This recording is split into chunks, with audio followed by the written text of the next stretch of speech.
Dia tidak pernah meninggalkan perbuatan anaknya.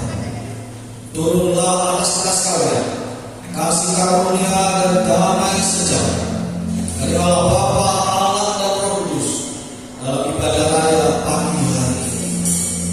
Segala pujian dan hormat bagi Bapa, Putra dan Roh Kudus, Allah Tritunggal yang kami muliakan. Kami mengucap syukur sebab kasih setia Tuhan dalam kehidupan kami tak dapat dibandingkan dengan apapun juga.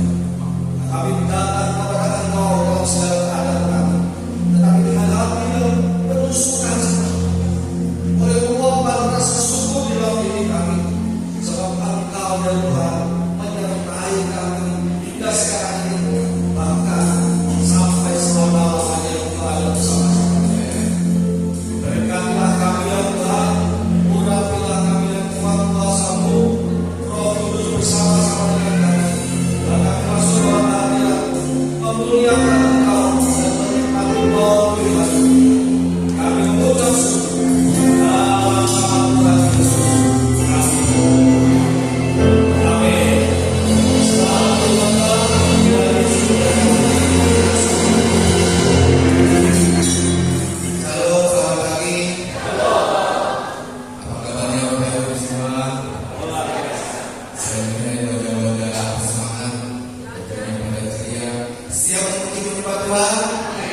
Sekali siap memuji menyembah Tuhan?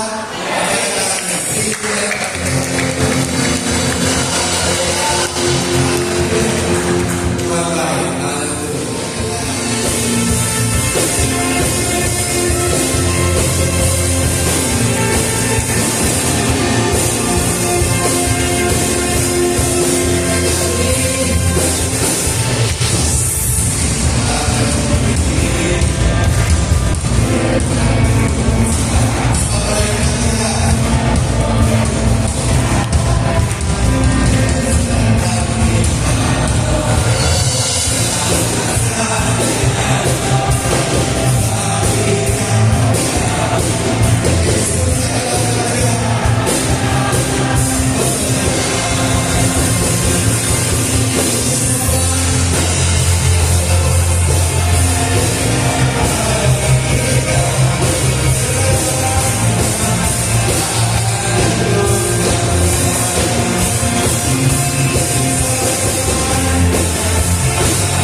Pimpinan dan tokoh-tokoh Islam Asia di Los Angeles saat ini tinggal di Los Angeles, Amerika Serikat, yang sudah bulan Januari lalu terkenal ya karena kebakaran yang hebat luar biasa ya. Saya sudah 34 tahun di sana. Di Los Angeles itu ada gereja Isa Al-Masih, gereja Agus Doni, lalu ada di kota Little Rock, di kota kelahiran Bill Clinton itu juga ada Isa Al-Masih, lalu ada satu Isa Al-Masih lagi di kota Indianapolis ya. Dan saya sudah mengunjungi gereja-gereja itu malah Bapak Gembala belum suatu saat halus ya. Jadi saya mungkin lebih Isa Al-Masih dari Isa Al-Masih. Jadi Pak Gunawan Hartono Gembala Isa Al-Masih di Pegangsaan Jakarta dekat sekali. Yang pernah melayani di Amerika Serikat bersama saya. Lalu ternyata di Terawan Elias itu yang sekarang di Pringgali itu pernah sekolah di Fuller, Pasadena, itu dekat sekali dengan saya. Dan kebetulan juga keluarga istri saya dari Semarang, itu juga sekeluarga dahulu ke gereja Pringgali ya, sama si Pringgali ya. Jadi kalau Pringgali itu rasanya saya bukan tamu ya, tapi keluarga ya, dan seperti keluarga yang ada di sini ya, di Pontianak. Dan bukan kebetulan juga ya, saya ini lahir di Pontianak, tapi umur 3 bulan sudah dibawa ke Jakarta. Tadi sama Kosovo Eri ya, tadi dia bilang saya tanya orang Teloju, saya bilang saya orang Meksikan ini ya. Saya masih bisa bahasa ya, jadi kalau mau tes nanti suruh saya ibadah tes, ada mau tes maksudnya ya. Jadi bersyukur ya saya Tuhan bisa bawa saya ke sini ya. Ini keluarga saya, satu istri, 2 orang anak, umur 23 dan 21, lahir di Los Angeles semuanya. Jadi warga negara Amerika Serikat ya.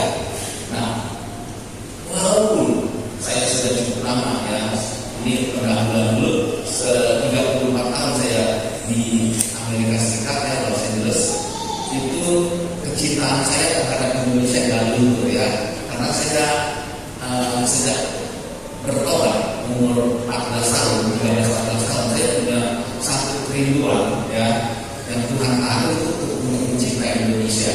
Dan saya masih ingat waktu saya masih ada di Jakarta sebelum saya pergi ke Amerika, saya setahun 2 kali saya masuk ke desa-desa untuk beritakan Injil dan juga membagikan sembako dan juga membawa makanan, pengobatan gratis ya. Karena apa? Saya melihat Indonesia perlu dipulihkan, Indonesia perlu dimenangkan. Anak saya yang pertama ya, yang dia laki-laki itu saya kasih nama Bayu Satriarman ya, Bayu dari artinya angin ya. Kalau saya perhatikan kalau di Jakarta, di Semarang, di Surabaya kalau punya anak namanya itu kalau tadi itu Christopher gitu kan, apalagi George gitu ya, semua barat-baratan. Tapi saya nggak mau supaya mengingatkan saya lahir di Indonesia, anak saya juga orang Indonesia ya, walaupun warga negaranya Amerika Serikatnya. Kedua, yang putri itu saya kasih nama Ayu Putri Permatalukan. Itu kan sangat Indonesia sekali ya.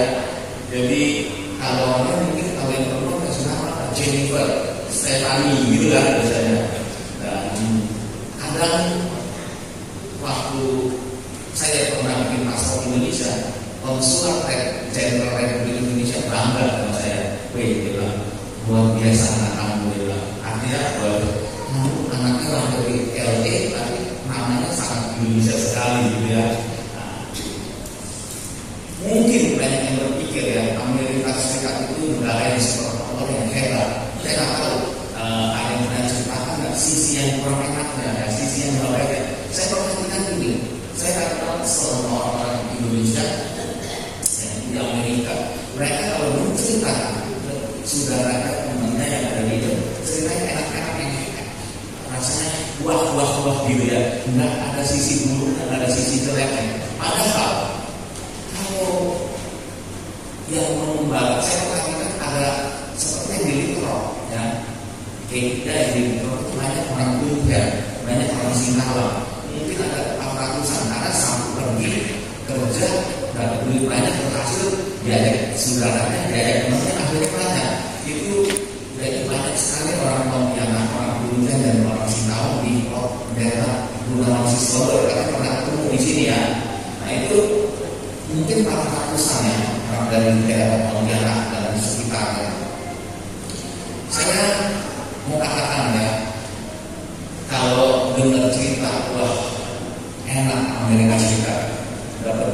sebulan 2.000 US dollar. Dengan kurs 17.000 berarti 34 juta per bulan. Wah, enak. Di sini UMR mungkin 4 juta, 5 juta. Membayangkan, tapi yang salah Bapak Ibu ya. Enggak seperti yang dibayangkan. Mereka itu ceritanya enak-enak ya. Sisi enggak enaknya enggak pernah diceritakan. Kalau saya mau ceritakan apa adanya, susah ya. Di sana mau dapatkan uang segitu, kerja dalam arti bukan yang skill ya. Artinya kalau dia lulus sekolah engineer, ahli komputer, dokter, itu memang gaji besar. Tapi pajak juga besar. Bayangkan, pajak bisa sampai 50% ya. Gaji misalkan 100 juta, itu dapatnya cuma 50 juta ya. Potongannya besar sekali. Nah, kalau yang biasa-biasa itu kepala harus dari kaki. Nah, itu yang tadi saya katakan, wah enak gitu ya. Itu kepala dari kaki saudara ya. Itu jadi yang enak-enak. Mesti kerja keras, mesti banting tulang, ya. Saya punya teman, ya, namanya Roni Maleholo, orang Ambon. Dia omnya penyanyi Harvey Maleholo. Tahu ya, kalian tahu penyanyi Harvey Maleholo? Itu omnya itu karena kebutuhan untuk keluarganya dengan 3 anak itu kerja sampai 3 kerjaan. Bangun pagi tidur pagi, lempar orang, pulang dia pulang tidur 2-3 jam, terus kerja di pabrik sampai jam 4 sore, tidur sebentar, jam 7 jam 8 bangun lagi dari pizza, Domino, pulang jam 11 malam, tidur jam 2 pagi bangun lagi. Akhirnya suatu saat yang mati nabrak kontainer karena itu, yaitu kira-kira kami keluar ya, lagi mau nangkep apa, dia masuk ke kontainer, di bawah kontainer, mati di tempat. Nah itu ya. Terus teman saya sekeluarga tahun berapa ya, 10 tahun lalu rasanya, lebih, mungkin 15, teman satu gereja dari Jakarta itu pengen merantau ke Amerika. Lalu singkat cerita berhasil pergi ke kota namanya Atlanta. Suami istri dan 1 orang anak, 2 minggu, nggak sampai 2 minggu, ayah dan anaknya yang umur 6 tahun mati di kolam renang, tenggelam. Dan itu beritanya sempat heboh di Indonesia ya. Kalau ada di itu dikatakan ada satu keluarga mau pergi ke Amerika meninggal bapak dan anak. Karena dia nggak mau kerja keras, dia hanya bilang, gua mau kerja keras, saya nggak mau kerja keras, saya punya nggak mau cari duit, susah. Karena dia nggak punya skill, biasa-biasa aja. Jadi akhirnya dia nggak kerja, dia main apa? Waktu itu dia jalan-jalan di kolam renang, kecemplung, atau tiba-tiba meninggal. Jadi Bapak Ibu yang mau Amerika mikir dulu ya, itu yang mau saya katakan. Baik, kita slide berikut. Tema firman Tuhan pada pagi hari ini saya beri dulu meraih pertolongan Tuhan yang terambil dari Matius 15 ayat 22 sampai 28. Ya, next ya. Ini ayatnya nggak usah dibuka ya, ada di layar ya. Saya bacakan ya. Matius 15 ayat 22 sampai 28 berkata, maka datanglah seorang perempuan Kanaan dari daerah itu dan berseru, kasihanilah aku ya Tuhan, anak Daud, karena anak perempuan kerasukan setan dan sangat menderita. Tetapi Yesus sama sekali tidak menjawabnya. Lalu murid-muridnya datang dan meminta kepadanya, suruhlah dia pergi, ia mengikuti kita dengan berteriak-teriak. Jawab Yesus, aku diutus hanya kepada domba yang hilang dari umat Israel. Ayat 25, tetapi perempuan itu mendekat dan menyembah dia sambil berkata, Tuhan tolonglah aku. Ayat 26, tetapi Yesus menjawab, tidak patut mengambil roti yang disediakan bagi anak-anak dan melemparkannya pada anjing. Kata perempuan itu, benar Tuhan, namun anjing itu makan remah-remah yang jatuh dari meja tuannya. Maka Yesus menjawab dan berkata kepadanya, hai ibu, besarlah imanmu, maka jadilah kepadamu seperti yang kau kehendaki, dan seketika itu juga anaknya sembuh. Di Matius 15 ayat 22 sampai 28 ini ada kisah satu orang ibu yang punya anak perempuan yang kerasukan setan dan anaknya sangat menderita. Dan sebagai ibu pasti kalau anak kita sakit, pasti kita pengen usahakan semaksimal mungkin anak kita sembuh. Nggak ada ya kalau anak kita sakit kita dimin apa enggak ya. Kita pengen anak kita segera sembuh. Demikian juga ibu di kisah Matius 15 ini ingin anak yang kerasukan setan sembuh. Tapi seolah-olah kalau kita baca ayat-ayat ini, Tuhan Yesus acu-acu ya, dibiarkan. Banyak buktinya apa? Di ayat 23 dikatakan murid-murid Tuhan Yesus datang kepadanya. Artinya bilang, Yesus ini anak ibu ini dari sakit, teriak-teriak minta tolong terus ribut gitu ya, usir dia. Itu bukti ya bahwa Tuhan Yesus seolah-olah acu, nggak peduli dengan permintaan ibu itu yang mau anaknya disembuhkan dari kerasukan setannya. Nah, ayat-ayat itu juga sama. Tuhan Yesus bilang dia perempuan anak, sedangkan Yesus itu datang untuk orang yang bilang dari bangsa Israel.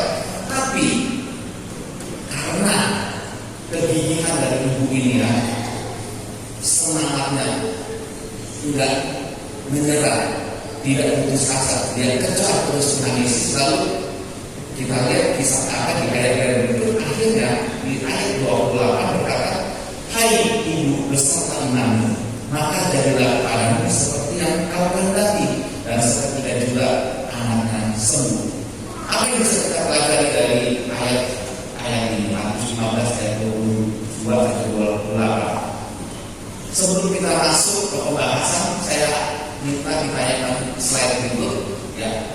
Waktu kecil saya senang baca tokoh-tokoh dunia yang mengubah dunia. Salah satunya Thomas Alva Edison. Saya masih ingat, saya punya banyak bukunya. Saya baca kisahnya bagaimana dia menemukan bola lampu listrik ya. Dia waktu menemukan bola lampu listrik melakukan percobaan berkali-kali dan sampai 1000 kali kalau saudara baca ya. Dan 999 gagal dan berhasil. Kalau dia saja menyerah, kalau dia berputus asa, maka mungkin kita saat ini nggak bisa punya bola lampu listrik ya. Mungkin kita lampunya itu pakai lampu minyak tanah atau yang lain sebagainya. Tapi karena kegigihan dia, karena tidak mau menyerah, dia melakukan percobaan demi percobaan. Saya 1, 2, 4, 10, 50, 100, 150, 200. Akhirnya dia menemukan bola lampu listrik. Bukan hanya bola lampu listrik yang ditemukan, banyak penemuan lain yang ditemukan. Nah, saya mengajak Bapak Ibu dan Saudara sekalian untuk melihat 4 langkah untuk meraih pertolongan Tuhan. Next slide itu. Nah, yang pertama, kita ambil keputusan untuk datang kepada Tuhan karena Dialah sumber pertolongan kita. Mazmur 121 ayat 2 katakan, pertolonganku ialah dari Tuhan yang mendirikan langit dan bumi. Nah, kadang-kala ketika kita mengalami masalah persoalan tantangan hidup yang bertubi-tubi, kadang-kala kalau kita orang pintar, artinya sekolah kita pintar, pengetahuan kita cerdas, kemampuan kita bisa, kekayaan juga punya, kadang-kala kita secara refleks tanpa disengaja kita melupakan Tuhan. Oh, ini mah persoalan kecil. Oh, saya cuma gagal, misalkan saya usaha saya biasanya omset 10 juta, sekarang 5 juta, gampang untuk rokok aja. Bagaimana saya bisa supaya dari omset yang turun 5 juta jadi 10 juta lagi? Mungkin kita berpikir seperti karena kita punya pengalaman ataupun punya kepintaran ya. Jadi kita kadang mengandalkan kebisaan kita, kadang kita mengandalkan kemampuan kita. Kemudian langkah pertama kalau kita mau mendapatkan pertolongan Tuhan, yang pertama datang kepada Dia. Jangan ada juga kita lari ke orang lain, kadang kita dia ini, saya lagi susah. Mau kayak orang makan rumah nggak bisa, dia kan teman saya, orang kaya banyak duit, saya datang apa dia, tidak salah, saya nggak akan salah yang bukan. Tapi kadang-kadang kita lebih mendahulukan orang lain, kita lebih mendahulukan kemampuan kita lebih memprioritaskan apa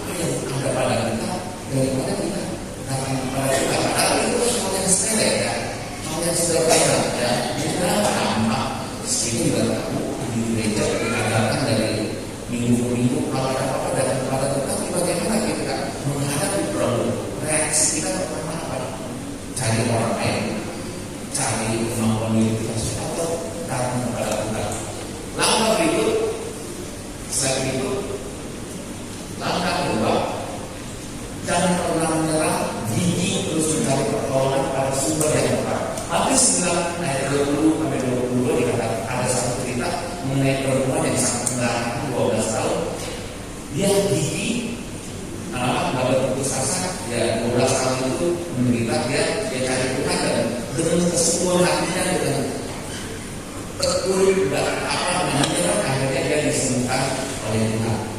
Saya bukan mengatakan begini ya, wah kalau kita dekat sama Tuhan, cari Tuhan ya, enggak menyerah, pasti kita akan mendapatkan pertolongan dari Tuhan. Apalagi saya mungkin kita mengatakan, saya rajin bergereja, beri perpuluhan, beri persembahan, ikut layanan, macam-macam, ada kegiatan mau, ada tidur dan di tempat-tempat susah bisa. Oh, kalau begitu saya melakukan seperti itu, Tuhan mesti tolong saya. Tuhan mestinya bagus ketika saya ada masalah. Tuhan mestinya jawab doa saya. Saya ada belakangan ini, ya saya nggak tahu mulainya kapan. Saya membaca artikel ya, itu ada satu ajaran ya mengenai yang disebut iman transaksional ya. Iman transaksional itu begini. Karena saya cinta Tuhan, karena saya sungguh-sungguh mencari Tuhan, karena saya rajin beribadah, karena saya rajin baca firman Tuhan, karena saya rajin berdoa, makanya kalau saya menghadapi persoalan, Tuhan mesti tolong saya. Tuhan mesti berbuat sesuatu dengan saya, menyelesaikan. Seolah-olah kita menuntut Tuhan karena atas usaha dan dasar kita. Tuhan itu seperti kita suruh-suruh aja, mestinya ini Tuhan itu nolong saya. Nah itu yang saya katakan, saya baca beberapa waktu yang lalu, iman transaksional. Enggak begitu. Saya percaya kalau saudara sungguh-sungguh cari Tuhan, datang beribadah tiap hari Minggu jam 9.15, on time, tidak telat, terus setia, beri perpuluhan, ada pelayanan diajak oleh Bapak Gembala ikut. Saya bukan mengatakan tentang karena minta tolong itu salah, bukan. Ada kalau kita mengukurnya berlebihan ya. Seolah-olah kalau kita berpikir Tuhan salah. Saya kan sudah baik dengan gereja melakukan banyak hal. Kok udah dijawab seolah-olah kita jalan. Jadi saya mengatakan hidup saya kesaksian. Saya ini lahir di Pontianak dari keluarga yang miskin, ya, sangat miskin. Umur 3 tahun, saya itu waktu di Jakarta, saya masih ingat, saya pernah makan nasi dengan garam doang, karena nggak punya uang, orang tua nggak jadi untuk beli sayur ya, dan bisa ada daging dan sebagainya. Saya pernah ngalamin mungkin beberapa hari atau beberapa minggu. Dan tahun 91 saya pergi ke Amerika Serikat, itu berangkatnya itu utang semuanya, beli tiket pesawat utang, biaya hidup untuk beberapa bulan dahulu supaya bisa bertahan selama 3 bulan.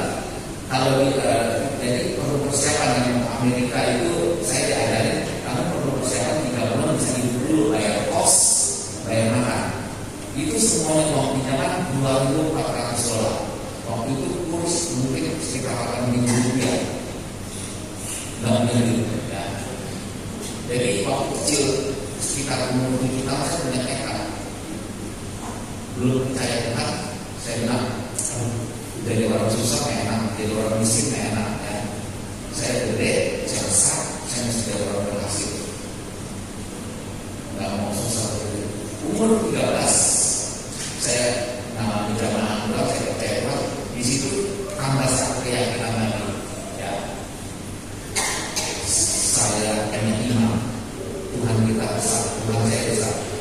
Terus kalau saya barengi dengan Tuhan yang besar, dengan iman yang besar, kalau saya barengi dengan tekad yang kuat dan juga kerja keras, saya yakin saya pasti berhasil. Dan itu dalam setiap hari dan saudara, saya harus tunggu kurang lebih dari umur 13 sampai umur 25 saya baru berangkat ke Amerika Serikat, kira-kira 12 tahun. Ya, waktu itu saya pikir gimana saya caranya memperbaiki keadaan keluarga orang tua. Jadi waktu saya tinggal di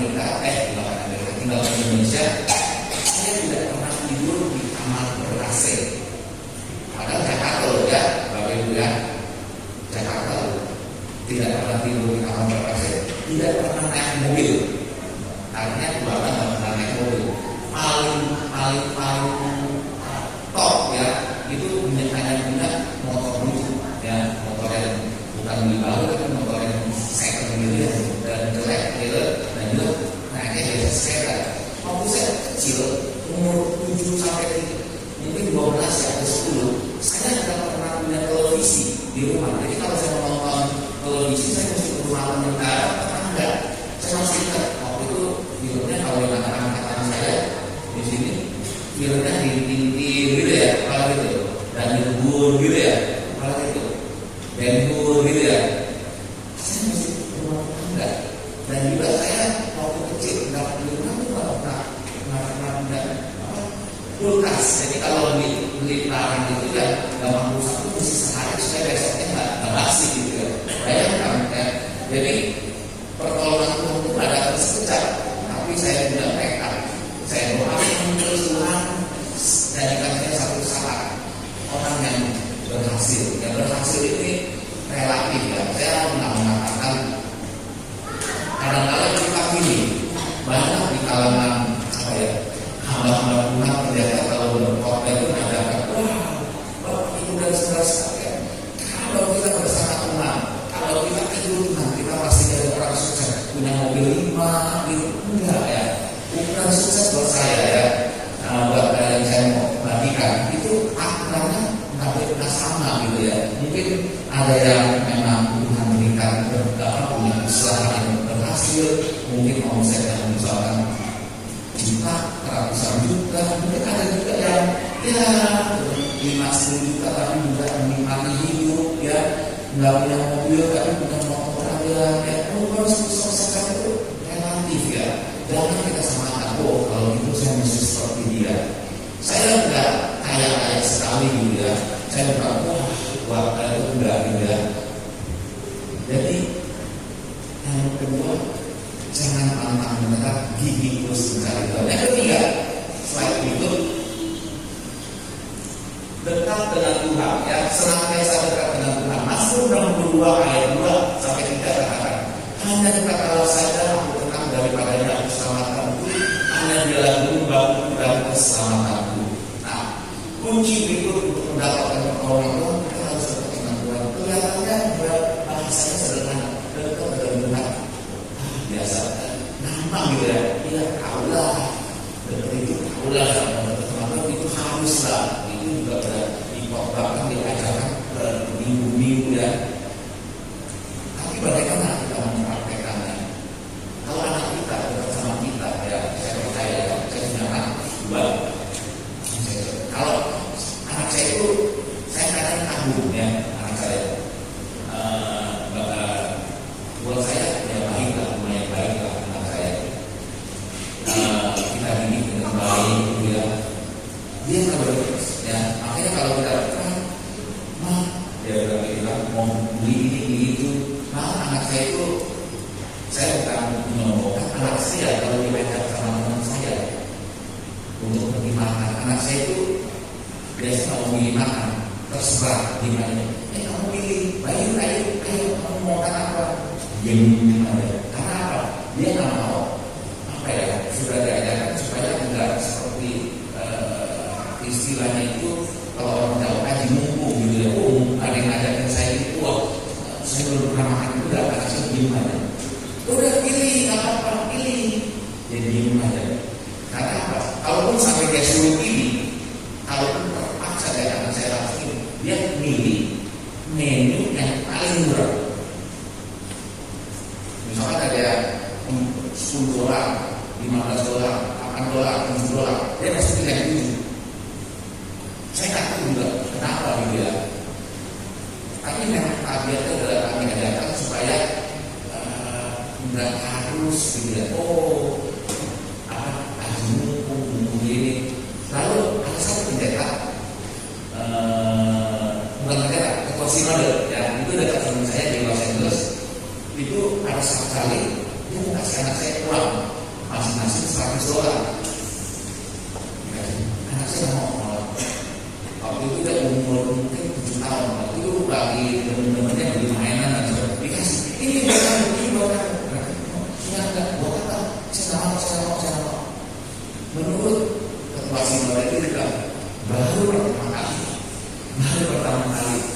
saya memberi uang kepada anak kecil, baru anak kamu aja yang mau.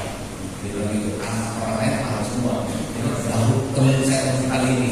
Nah, yang ketiga, kalau kita mau mendapatkan pertolongan Tuhan, kita harus berdoa. Bagaimana kita berdoa Tuhan? Mudah diucapkan, tapi prakteknya benar salah. Beberapa menurut saya pilih dua ya. Ini biasa aja ya. Tapi sering kali kita lalai. Yang pertama, bagaimana kita berdoa Tuhan? Lewat firman-Nya. Tuhan itu bicara kalau firman-Nya Alkitab. Bagaimana kehidupan membaca Alkitab kita? Ya, apakah kita tekun, apakah kita setia dari hari ke hari? Saya pernah melakukan survei kecil-kecilan di kawan teman-teman saya di LA ya. Saya bilang, saya dari satu gereja, saya tanya, kamu ini setia membaca firman Tuhan di dalam kehidupan rohani kamu setiap hari? Hampir 90% mengatakan jarang, bahkan tidak pernah. Karena dia bilang, kita ini kan sibuk. Memang saya akui kalau kita hidup di sana dari Amerika rata-rata sibuk. Dan tadi saya katakan kepala jadi kaki, ya kaki jadi kepala. Memang sudah sibuk ini. Senin sampai Jumat kerja. Ada pergi nggak seperti sini ya. Kalau kerja di sana, kalau kita dapat kerja rata-rata jauh ya. Kalau kita mesti mengendarai mobil bisa kira-kira ada yang 70 km minimal 40 km minimal. Dan banyak yang ada 100 km gitu, bayangkan. Jadi kita pergi pagi-pagi pulang sore udah sampai rumah. Jadi kalau kita bisa baca firman Tuhan tadi, rasanya Tuhan tahu lah, Tuhan dapat oke lah. Jadi alasannya itu karena kalau Sabtu dia kalau Sabtu karena bukannya enak-enak kan. Kalau Sabtu itu biasanya nanti nyuci ya, nyuci baju dari Senin dari Jumat itu pergi nyuci, keringin, itu buang waktu lagi. Nah, alasan itu 90% lebih mereka mengatakan jarang membaca Alkitab, bahkan tidak pernah. Bagaimana kita bisa mendapatkan pertolongan Tuhan? Bagaimana kita meraih pertolongan Tuhan? Tuhan membantu kita membantu kita lewati persoalan dalam memberikan jalan keluar dari problem itu. Kita tak dekat dengan dia, cari dia lewat firman. Yang kedua ya, doa ya, kita berdoa. Lewat doa kita tahu isi hatinya Tuhan. Lewat doa kita mengerti apa yang menjadi kehidupan saudara kita. Yang keempat, langkah keempat yang terakhir, tekun berdoa. Nah, tadi saya sudah katakan kalau kita mau dekat dengan Tuhan, salah satu kuncinya itu doa. Tapi doa yang bagaimana? Yang tekun ya, yang tidak menyerah, yang hanya tidak sebentar aja, tapi tekun. Karena Tuhan jawab doa kita dalam langsung instan, dalam 1 hari, 2 hari, kadang berbulan-bulan, kadang bertahun. Seperti saya lebih dari 10 tahunnya. Saya waktu itu bayangkan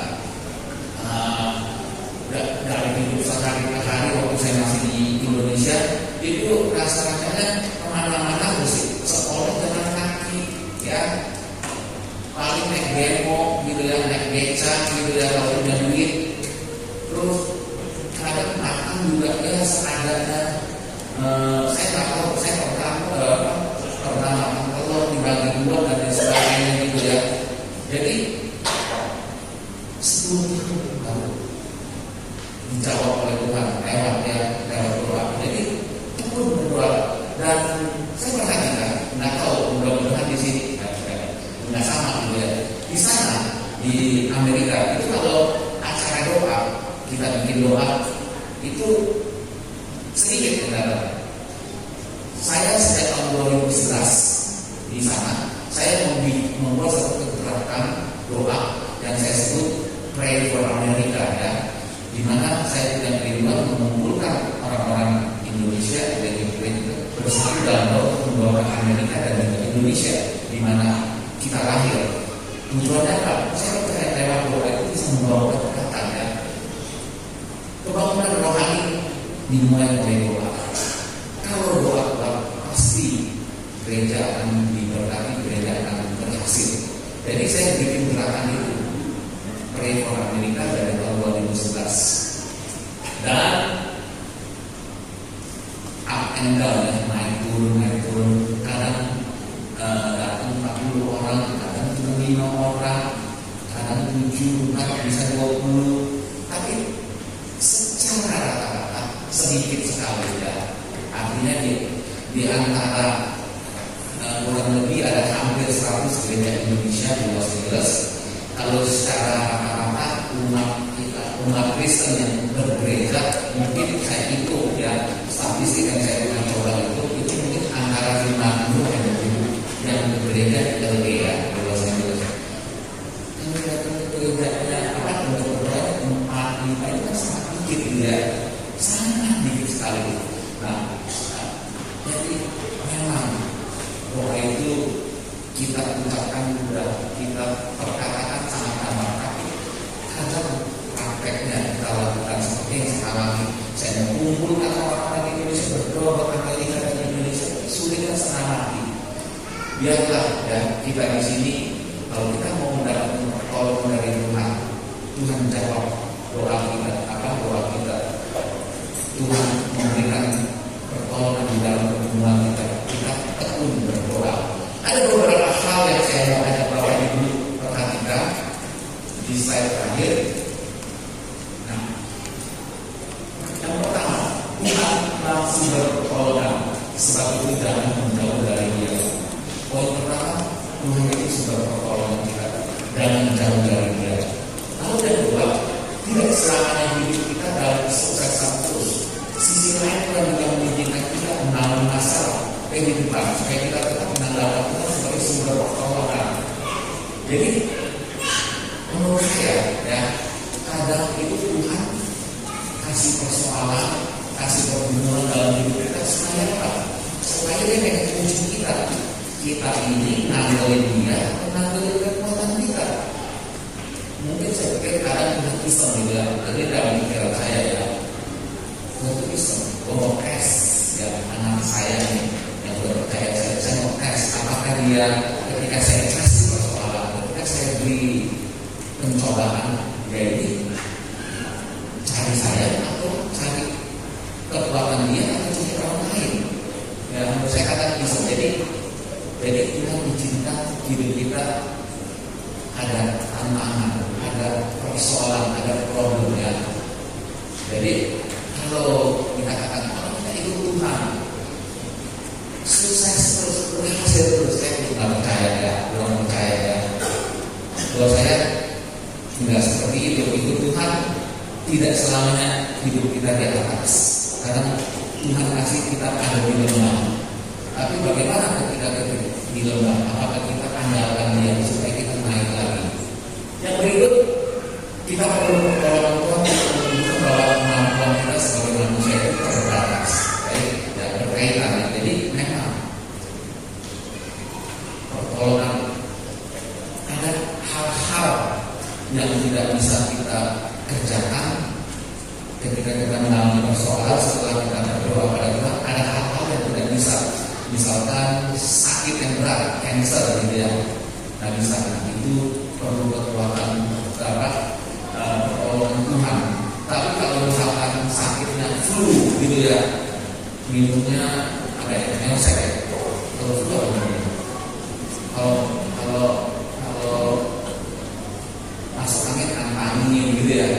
Jadi saya tidak mengatakan kalau gitu, kalau sakitnya kecil-kecil, pilek-pilek itu pusing-pusing udah nggak usah berdoa. Bukan, artinya gini, berdoa tapi sambil makan obat. Tapi kalau yang cancer itu kan kadang Tuhan aku menyerah, aku udah gak bisa ya, aku udah gak mampu, obat udah gak bisa, hanya satu pertolongan. Yang berikut, percayalah pertolongan Tuhan pasti akan datang pada waktunya. Jadi buat Bapak Ibu dan saudara sekalian mengalami persoalan pergumulan hidup saat ini, percayalah Tuhan pasti akan menolong suatu saat. Seperti yang saya alami, nggak instan datangnya, tapi di dalam perjalanan Tuhan menjawab doa saya satu persatu dari tahun ke tahun. Demikian juga Bapak Ibu, apa yang pergumulan engkau hadapi, percaya Tuhan pasti akan menolong tepat pada waktunya. Yang terakhir, mungkin iman kita diuji saat menanti pertolongan Tuhan. Jadi mungkin saya coba ya, apa? Maksud saya coba itu Tuhan berkata, saya mau coba bisa lagi gitu ya. Saya coba tolong imannya luntur lah, imannya mundur lah. Jangan karena mungkin ini juga ya saya tahu. Ada beberapa artis Indonesia ya yang saya baca, dia bilang begini, artis terkenal, nggak apa-apa, kawin ketersediaan nggak apa-apa. Saya nggak setuju, saya nggak setuju. Ya, dia bilang nggak apa-apa, kan negara kita negara Pancasila, agamanya macam-macam. Jadi saya Kristen kawin sama yang muslim nggak apa-apa, saya Kristen kawin yang sama Buddha nggak apa-apa, saya nggak setuju ya. Jadi soal iman harus tetap lurus ya, nggak boleh melenceng gitu ya. Jadi terus juga ada pasti semua zaman sekarang ini pengaruh dunia sosial itu luar biasa ya. Ini mungkin juga handphone juga Pak ya, main gadget ya. Jadi tahu informasi sekalian itu enggak. Nah, kalau umur kan kok umur saya umur 59. Wah, berapa? Wah, tuh bayangin umur 82 itu masih bisa buka handphone ya. Di handphone ini ada kitab suci ya, ada Alkitab, tapi juga bisa nonton YouTube ya, yang macam-macam. Nah, belum lama ini ada podcast ya, saya nggak usah sebut lah. Ada satu hamba Tuhan, dia bicara, dia bilang apa ya, semua agama sama ya, semua agama sama. Jadi ada hal sebelumnya dia bilang agama memang sama, tapi jalan keselamatan itu hanya melalui Yesus. Tapi dia samakan, dia bersamakan itu ya macam-macam kayak gitu ya. Jadi ada zaman sekarang ya